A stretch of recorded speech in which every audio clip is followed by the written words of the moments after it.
Welcome to another edition of the Rap Soul Podcast. I am your boy 12 Kyle. I want to thank you all for tuning in as you do each and every week. This is the Rap Soul Podcast. This is the intersection of where we have discussions about rap, soul music, hip hop, and R&B from the 80s, the 90s, and the 2000s. Simply put, this is the best music podcast that you've never heard until right now. So again, I want to thank you all for tuning in. Salute to everyone who is watching on YouTube. In this episode, what I want to talk about is hits. More specifically, some of your favorite artists have had some of the best hits in music that we can all talk about. But here's the thing. Every hit we all don't like. And what I'm going to do on this episode is talk briefly about some of your favorite artists, some of your favorite hip hop artists, by the way, who have had some smash hits that I just don't like. And these are not necessarily artists that I dislike. Most of the artists that I'm going to name, I actually like and I rock with their music. But here's the thing. I think if an artist is around for any particular amount of time, and if they put out, a couple of albums, it's within reason for you to believe or realize that you're not going to like all of their music. There's going to be some songs that you're just like, nah. The interesting thing about this episode is that I found in some artists that I like, some of their hits, some of their biggest songs, I just didn't like. And that's interesting because I'm sure I'm going to name a few songs that some of you are like, man, Kyle, you're bugging. But no, I just don't like them. And there's a particular reason why I don't like these particular songs. Sometimes a song can get played out. I mean, if you listen to as much hip hop as I've listened to over my lifetime, songs can get played out. There are some songs that I used to rock to back in the day that now not so much. Like, it's like, all right, whatever. Like, I can move on. I don't have to hear it. And then there's songs that I just never really gravitated to or never really particularly cared for. Or there's some songs I think from some of our favorite artists that were just downright cheesy if you think about it. But nonetheless, I wanted to bring this idea to the podcast. I've actually been sitting on this idea for a long time. I just never did a podcast on it. So without further ado, what I'm going to do is give you a few songs. We'll take a commercial break, and then on the other side of the break, I'll give you a few more songs before we get out of here. Starting up number one, and these are no particular order. I didn't rank them or anything. I just started just off the head, going off, some of the artists that I know, not lists. Some of the artists that I like. And again, no particular order. Jay-Z. One of Jay-Z's biggest hits. It was a radio single from his first album, Reasonable Doubt. Ain't No. Yeah, I don't like Ain't No. I know, I know that may surprise some of you, but Ain't No, at this point for me, it's a skip. Like, if I'm in a good mood, I'll listen to it because I still listen to Reasonable Doubt all the time. It's Jay-Z's, in my opinion, Jay-Z's best album. It's his first album, and I'm a huge Jay-Z fan. That being said, no, I'm not listening to Ain't No. Ain't No is just, it got tired to me very quick. It got very old very quick. And I mean, like, as it was probably charting up the charts, I got tired of it. So it's not that it's a bad song, but it's just like the hook is okay, but it's just like, the video actually helped me stick around a little bit longer for the song. And of course he's got Foxy Brown on it, but that particular song, nah, I'm not a fan of that song. It's not a skip for most people. And I always raise a few eyebrows when I tell people that. And I'm a huge Jay-Z fan. I'm an even bigger fan of Reasonable Doubt. I think it's one of the best hip hop albums, period. That being said, no, I don't like that song. And it's a hit. It's a smash. I just don't like it. Next up, Tupac Shakur. How Do You Want It? Listen, that song was a radio smash. I don't like that song. I've never liked that song. I thought the hook and the singing on it was not good. And I think is that Jodeci? I think it's Jodeci singing. I'm not sure. It's on the All Eyes on Me album, which is a phenomenal album from Tupac. Should have been a single disc, but that's another story for another day. But yeah, I'm not a fan of that song. How do you want it? It just and here's the thing. I don't even think Pac is rhyming like he normally rhymes on most of his songs. Well, I could say that for a few songs on All Eyes on Me, but I think, and I've mentioned this on other podcasts, and it's worth repeating here. I think Pac not being here for All Eyes on Me enhances how we feel about it. I say the same thing about Ready to Die. Life After Death from Biggie. I think them not being here enhances. It doesn't make it any better or any worse. I just think like our perception of it is different because we know that that's the last music sonically that they recorded for an album before they passed away. But no, how do you want it? I'm not a fan of that song at all. When I did listen to the radio, if it came on the radio, I changed the station. Now it ain't even so much about it being a skip for me. It's not. I can't even really call it a skip because I will listen to it, but I don't like the song. And so if I had to listen to it 10 times, probably 6 or 7 times, I'm not going to listen to it. But I don't think it's a good song. I think it was a stab at radio. And maybe, just maybe, as we go through this list, you're probably going to see that there may be a few songs that are radio friendly that I'm not too keen on, but we'll see. Next up, my man K. Dot, aka Kendrick Lamar. Kendrick Lamar's 4th album, I think. He had a song called Humble. Not a fan of that song. I thought the hook and the chorus was cheesy.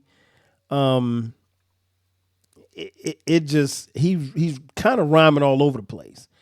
It is a fan favorite. It is something that when he performs it, people love it. At the time of this recording, you remember he performed it at the Super Bowl halftime show. And there was a very cinematic thing that he did with the halftime show. But I'm not a fan of that song. Humble was on an album called Damn. And that was the first Kendrick Lamar album that I was just like, it's okay. The other albums prior to that, the other 3 albums, I were phenomenal. Blew me away. Damn was all right, and that's funny to say that because people will tell you about when you say that, people will talk about the accolades of Damn, or they may talk about how banging Humble was. It's okay. I don't like it. I've never liked the song. That might have been the lead single. If it wasn't the lead single, it may have been the second single. Wasn't a fan of it. Was not a fan of it at all. It was just mediocre at best. But y'all rock to it, so it's all good. Personally, it doesn't do anything for me. Next up, the late great Big Pun. Big Pun had a song on I think it was his 2nd album called You Came Up with Noriega. Didn't like that at all. I thought that song was so much away and a deviation from what I knew Pun to be. A lyrical MC who, would tear you up, had these hard banging beats. And it really felt like Pun was just shooting for the radio. Like this got the horns and everything. That song sounds it sounds boring to me. It sounds like they didn't have a lot to do in the studio. So they said, hey, let's put something together. Let's try something. And that was the product of them trying something. And I don't think it was good at all. Unfortunately, I think Pun had already passed away. Or maybe he was still alive, but he would pass away subsequently after this album was released. I'm sorry for not knowing. I'm not looking it up. Y'all can fact check me. But no, I'm not a fan of this song at all. I thought this song was it was boring. It's a very boring song to me. Next up, Nas, You Owe Me. Jay-Z actually criticized Nas about this song. Again, there's a theme here. It's a radio track, and Nas is done. Don't get it twisted. By the time Nas released this song on that album, he had done radio friendly songs, which I don't have a problem with. Because everything can't be boom bap, everything can't be backpack rap. You know, even though I love my backpack rap, I love boom bap or whatever the case may be. I'm a '90s guy, right? But You Owe Me with Genuine singing the hook. Again, here we go with the hooks. Maybe it's just me. Maybe it's the hooks. I don't know. But this wasn't Nas. This wasn't Nasty Nas. This might have been Esco.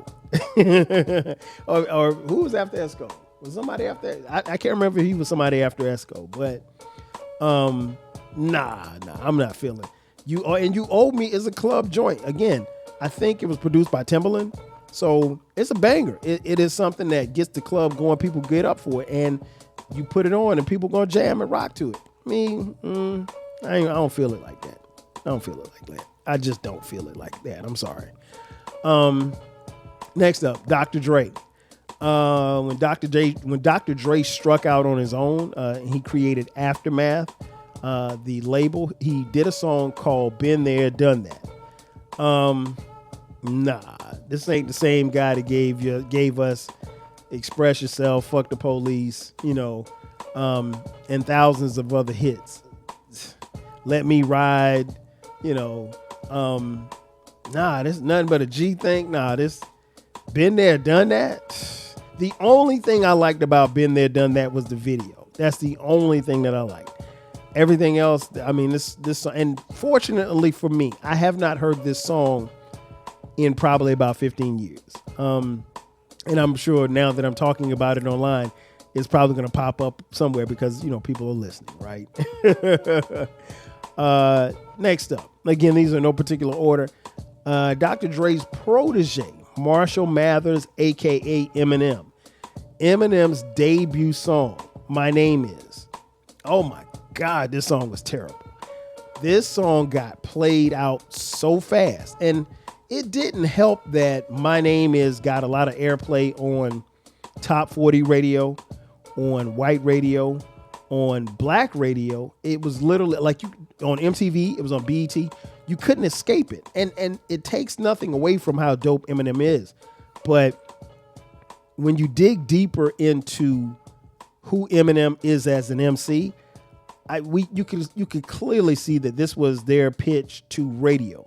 This was going to be the lead to get him on radio, to get him on MTV, and it did. I mean, hey, yeah, I'm not mad at the marketing plan, but that song is god awful. I mean, hi, my name is no, it's terrible. My name is Slim Shady. It's I'm not feeling it. I've never felt it. I'm never gonna feel it. So it just is what it is. But right now it's time to take a commercial break. On the other side of the break, I'll give you a few more songs. Sit tight. We'll be back in just a second. And just like that, we are back. Once again, it's your boy 12 Kyle. This is another edition of the Rap Soul Podcast. And what we're talking about is unlikable hits, at least some of my favorite unlikable hits. I do still subscribe to the theory, and I mentioned this in the beginning of the podcast, that, some of our favorite MCs or stars or singers, for that matter, even though we're not talking R&B on this episode, some of our favorite people, they've made some bad songs, or at least songs that are hits that we just don't like. And I'm sharing with you guys a few of mine. Next up, a guy who's been in the news a lot here lately at the time of this recording, Aubrey Drake Graham. Drake made a song called Hotline Bling a couple of years ago. That song was god awful. Now, here's the thing. Before I even get into the song, I know some of you, particularly some of you who know me personally, are saying like, hey, KD, this is you dumping on Drake again. I'm not dumping on Drake. I happen to like some of Drake's earlier music. Songs like Don't You Got a Man? What was the other joint? Was it Think Twice? I can't remember the name of the song, but he had some joints that I liked, but that was like underground Drake. That was like mixtape Drake. I'll be honest, I stopped listening to Drake's music a long time ago. And that doesn't mean that he makes bad music. He does not make music for me, clearly. And then when we had the beef back and forth between him and Kendrick Lamar, I think, and I said it at the time, I thought that, I was impressed at first because Drake got up off the canvas. I thought Drake, obviously he didn't want to smoke with Meek Mill. Excuse me, not Meek Mill. Pause. Let me back up. He didn't want to smoke with Pusha T. He beat Meek Mill. But Kendrick was something different because that's a lyrical MC. I'm not going to rehash the beef. If you think Drake won that battle, I don't know what to tell you. I could probably sell you some real estate on Mars. But Hotline Bling was terrible. But again, I understand that Drake made that song for, I was about to say 18-year-old girls, not A minors, but I digress. He made it for young people. He made it for the younger crowd. He didn't make it for me, so it's cool. I don't like the song, but it was a smash, and it was one of Drake's biggest hits. And Drake has a way of doing it. He's a hit maker. You don't have to like Drake, but the reality is Drake has made some hits, and I don't think you could take that away from him. He doesn't make music for me, so I'm cool. Oh man, the next one. My boy Ice Cube. Ice Cube, the former leader of NWA, once made a song called We Be Clubbin'. I can't tell you how disappointed I was in that song, and I'm still disappointed to this day, and I love Ice Cube like no other MC. That's one of my favorite MCs, but that song is godright terrible. It is awful. It is not Ice Cube. It's not Ice Cube. It's not even Jerry Curl Ice Cube. It's not vintage Ice Cube. That song is another stab at the radio. And I get it, but that ain't Cube. That ain't the brother we love to hate. Come on, man. I mean, what are we talking about? That's every time that song comes on, it's almost like somebody took a piece of chalk and just scratched it across the chalkboard. That song irks me. And I get it, but I don't get it. Another legend. Now this guy, I've been following him since 1985. He calls himself the GOAT, even though he's not. LL Cool J, Headsprung. Love the beat. The beat is crazy, but that song is terrible. It was LL's attempt to kind of come back, if you will, again, because he told us not to call it a comeback. But this song's not good, man. People rock out to this song like it's good, but this song is not good. First of all, he starts the song off with, "They call me Big Ellie." No, they don't. They've never called you Big Ellie. Nobody calls you Big Ellie. Just you and Eclectic. Shout out to my boy Eclectic from the Eclectic Discussion Podcast and the Encyclopedia Hip Hop Podcast, a frequent contributor to this podcast. But no, nobody calls you Big Ellie. Your wife don't even call you Big Ellie. She calls you James, or she calls you Todd. That's your name, James Todd Smith. Nobody calls you Big Ellie. So him starting off the song with "They call me Big Ellie," he lost me right there. The beat is crazy. If I put it like this, I would love this song if LL wasn't rapping on it. Just give me the instrumental and I'm rocking. But no, they call me Big Ellie. Stop it. My man Clifford Harris, aka T.I. Whatever you like. Man, listen, that song is trash. And I love T.I., man. T.I. has always represented the city, Atlanta, where I live. He's always represented to the fullest. And a highly respected MC. And, the king of the South. Much like me, he's the king of the South. But no. Whatever You Like is terrible. Maybe it's just me. Maybe I'm finding out something as I'm talking about this.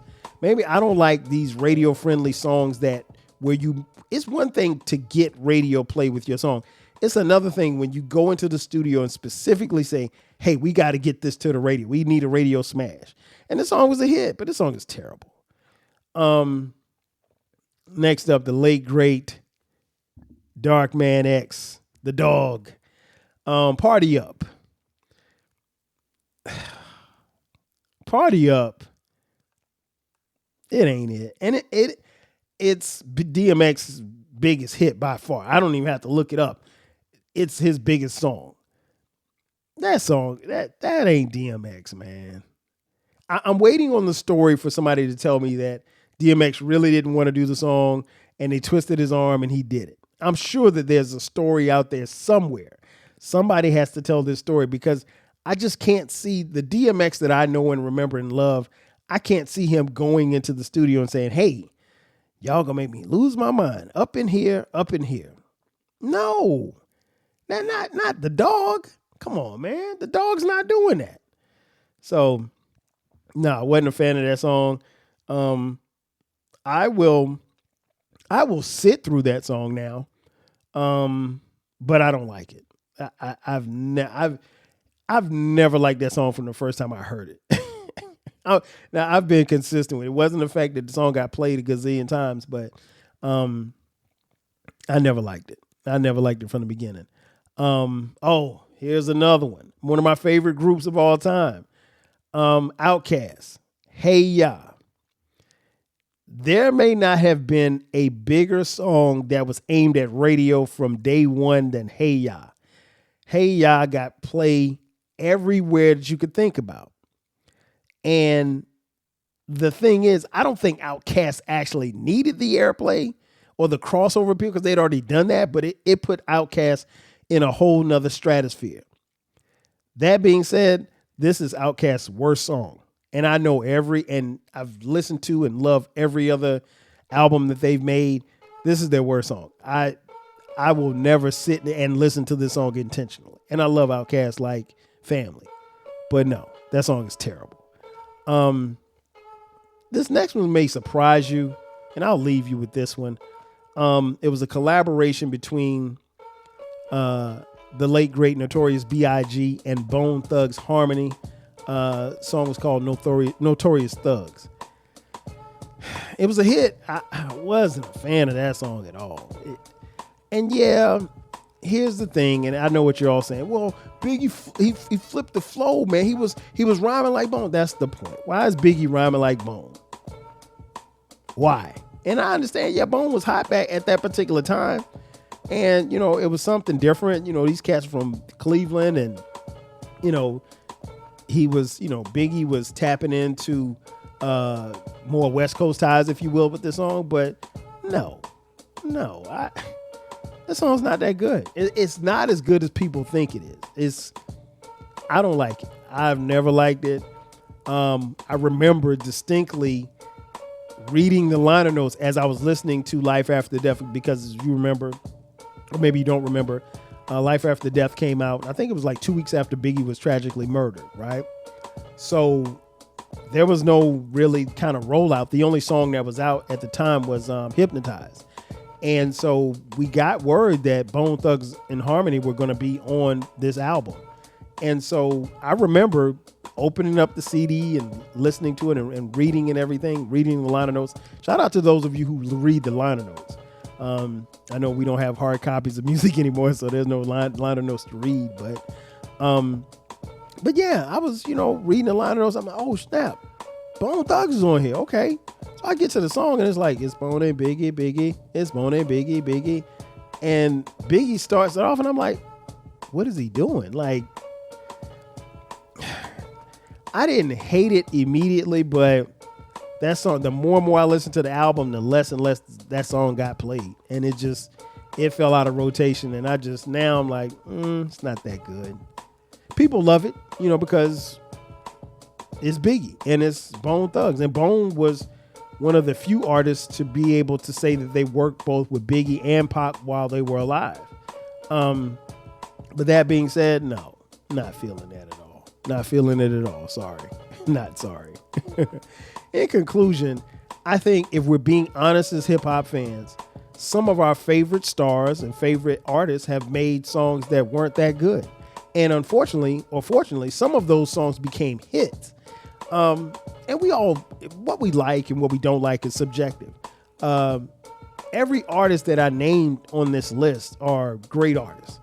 Even the ones that I don't particularly care for or make music for me, like Drake, still a great artist. I don't think you could take that away from anybody. You don't have to like Andre 3000 or Big Boy to understand and appreciate what OutKast has done. You don't have to be a Jay-Z fan or a Kendrick Lamar fan to understand how dope they are. But every now and then, some of the best will drop a dud. And sometimes these duds become hits. And I just happen to be the one to say, hey, you may have a hit, but I don't like it. And I'm cool with that. And so should you be. Ladies and gentlemen, that's going to do it for me. Thanks again for checking out this edition of the Rap Soul Podcast. Be sure to subscribe to the podcast. The podcast drops every Monday at midnight. We're on social media, Rap Soul Podcast across the board. And if you'd like to contribute to us financially, hit us up on Cash App, $TWELVEKYLE. You can also follow us on social media, Rap Soul Podcast on every social media platform. And we're also on TikTok as well. And don't forget about the flagship station. That is the 12 Kyle Podcast. We drop new episodes on the 12 Kyle Podcast every Thursday and every Sunday. Every Thursday and every Sunday at midnight. Ladies and gentlemen, that's going to do it for me. Once again, this is your boy 12 Kyle with another edition of the Rap Soul Podcast. Again, like I said earlier, it is the intersection of conversation and discussion about rap, soul, hip hop, and R&B from the 80s, 90s, and the 2000s. This is, and you'll agree, the best music podcast that you've heard. Once again, I'm your boy 12 Kyle. I'll catch you guys next time. 5,000. Cheers.